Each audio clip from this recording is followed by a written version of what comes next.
रहिवासी म्हणून मी इथे कमीत कमी 50 वर्ष या वसाहतीत राहतो आहे. इथे आमच्या खूप भावना आहे. लहानपणापासून आत्तापर्यंत आम्ही इथे लहानाचे मोठे झालो आहे. 3-3 पिढ्या इथं गेल्यात आता. तर आता आम्हाला पुनर्विकास हा खूप गरजेचा आहे. म्हणजे इथले ड्रेनेज, पाणी किंवा स्ट्रक्चर जे आहे ते आता खूप जुनं झालं आहे, ढासळायला आलं आहे फार. तर आम्हाला वाटत होतं आता घरं व्हावीत, पण काहीच कारणास्तव कामाला स्टे लागला. तर सगळे वसाहतमधले सगळी जनता एकदम ॲपसेट झाली होती.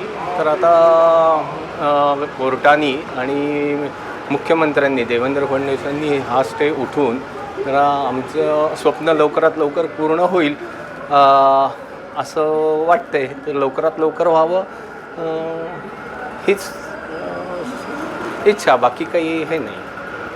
अनेकांनी साथ दिली. म्हणजे आमचे इथले स्थायी नगरसेवक आहेत जे पुणे शहराचे अध्यक्ष आहेत, धीरजजी घाटे, यांनी पण भरपूर प्रयत्न केले. धीरजजींनी आम्हाला मुख्यमंत्र्यांपर्यंत चॅनल दिला की त्यांच्याकडे पोचून आमचे प्रॉब्लेम्स जे आहेत ते त्यांना सांगावेत.